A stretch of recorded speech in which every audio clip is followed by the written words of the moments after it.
Hey everybody, Kyle Goth here from GoatFilmReviews.com and the Goat Film Reviews YouTube channel, and I've got my first reaction to the new Alex Garland film, Civil War. This is not a movie, I had faith in this movie being well put together, solid filmmaking, because Alex Garland hasn't disappointed me yet, especially with his directing. I loved Ex Machina, Annihilation. I really liked Men, actually. There's some issues with my thoughts towards the ending of the film, but I think overall I really liked Men. I own all of his other movies, and I've watched them regularly. Civil War was one that I just felt like, this doesn't look like a movie I'm going to enjoy. And not that I need to enjoy every movie, but it just didn't look like one that was actively exciting me to see it. And so I can confidently say that it's probably one of the most uncomfortable experiences I've had in a movie theater in a long time. And it doesn't mean that the movie's bad. In fact, I thought this movie was absolutely incredible. And currently it's sitting pretty high on my top films of the year list. It's absolutely incredible filmmaking. I think it's a truly American horror tale in so many different ways. I honestly can't believe that this movie even exists, because I can't imagine any studio giving this kind of money to Alex Garland to write such a dark, uncomfortable, depressing, anxiety-inducing little piece of an hour and 45 minutes. I mean, it's incredible, it's bold, it's disturbing. There's a few elements that I think kind of play to, a few less than surprising elements in the main narrative itself. And that's specifically around the four main characters. The lead character, played by Kirsten Dunst, who is a wartime photographer who's been in it for a long time. Basically, the U.S. is on the brink of their... Not even on the brink. They are in the middle of the second Civil War. The president, played by Nick Offerman, who's currently in office for at least his third term, is basically saying, mission accomplished. We've taken care of the insurgency, which is obviously not true. And then you also have Wagner Moura, who I believe was in Narcos, and fantastic in Narcos. He was great in Narcos. I haven't seen a ton of movies with him since that show ended. So it was great to see him in this. I thought he was quite good in this movie. He does a lot of acting without sound. We'll get to Alex Garland's use of sound. Kaylee Spaney as the young wannabe wartime photographer who links up with them. And then Stephen McKinley Henderson, who's the kind of older journalist writer who is on his way to Charlottesville, which is at the front lines right now, whereas our two leads are actually trying to get to D.C. because they want to interview the president before he gets removed from office, essentially. Basically, they do not believe he has much time left in the office, and they want to try and catch him and interview him, knowing that it's a completely dangerous thing to do. But when the world is kind of falling apart, it's all about the story. It's all about, the thing you're chasing at that point. This movie's filled with a number of scenes. It's a road movie. In some ways, when you see the movie, you'll know what I mean. It's a Christmas movie. There's some incredible scenes on this road, but I like that we have our odometer basically at the beginning. They tell us they're going to head to D.C. They give us how many miles left until they get there, and they cut back to that a few times. So you got to get that progression. The story is moving forward as they're traveling, but essentially along the way, there's a bunch of different stops that they make and get into various shenanigans.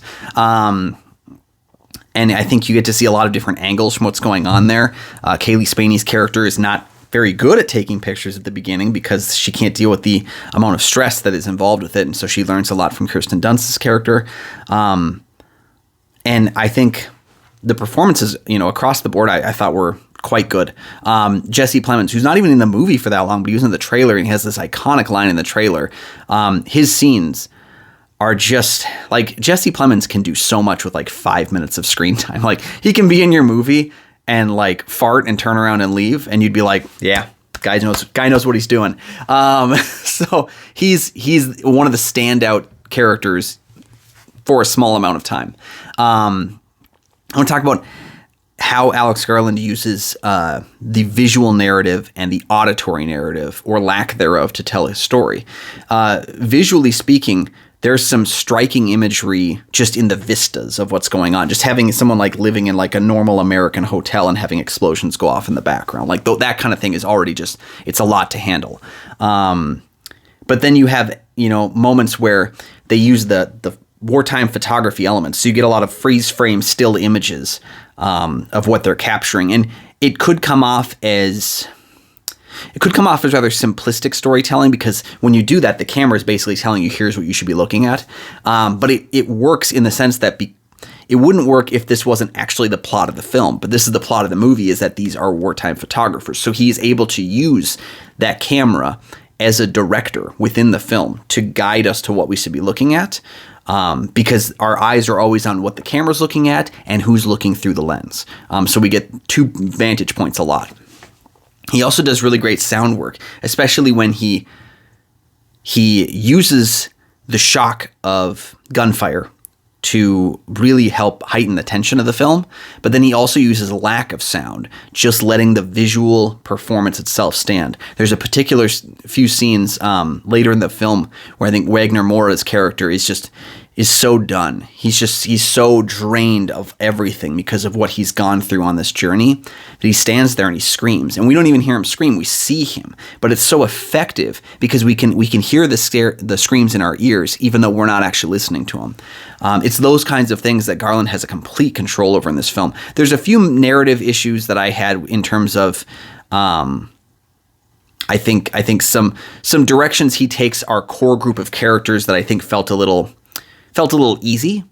And under anyone else's hand, it would be like, it's accessible. But there's a few narrative choices he makes with the characters that I was like, Alex Garland can do more than that. And most of this movie, he's doing more than that. So really, this is easily my second favorite movie of the year so far. We'll have to see how it sits at the end of the year.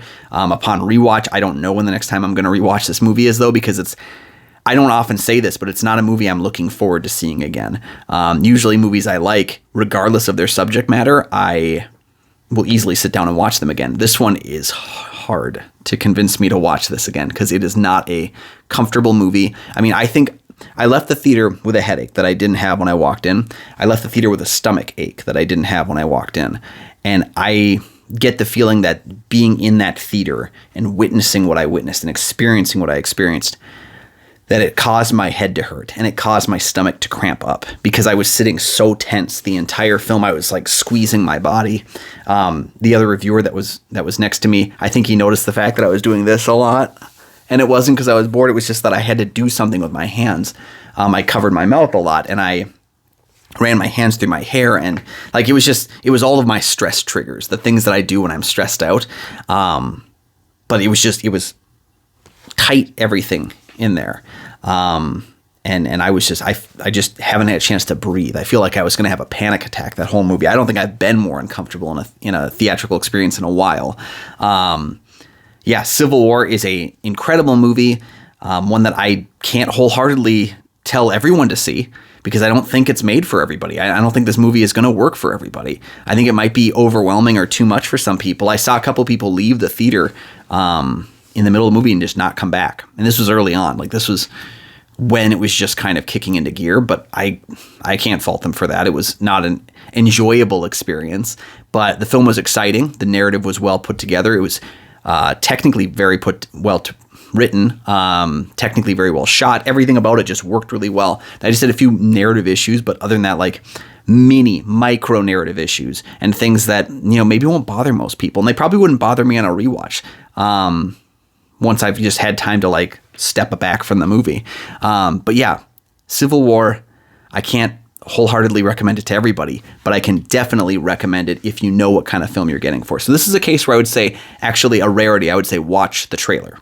If the trailer is something that interests you, then I would definitely check out this movie because I think it is very similar. Like the tone that he's going for was just exacerbated between the trailer and the main film. So I would say check that out first before you go to see the film because it won't be for everybody. And it's okay if it's not for you. But this was very easily one of the best movies I've seen all year. And I can't wait to discuss it with more people because it is just, I haven't seen anything like it in a long time. So let me know your thoughts on Civil War down below in the comments section. While you're down there, please like and subscribe. There are 2 free things you can do that help to support the channel immensely, and you never miss new episodes of the show as they drop. You can also find goatfilmreviews.com for my many written reviews. You can find Goat Film Reviews on Facebook. You can follow me personally at Almighty Goatman on Twitter, Instagram, Letterboxd, and Threads. You can find my show, Kyle and Nick on Film, that I co-host with Nick Plotachuk in the St. Paul Filmcast. We have new episodes of that show every single week. You can also find the Minnesota Film Critics Alliance down there, which I'm a member of. You can find other critics' opinions on Civil War, or other film critics' opinions on a whole bunch of other things, including mine. So go ahead and check out those links down below in the description. Stay safe out there, and we'll see you next time.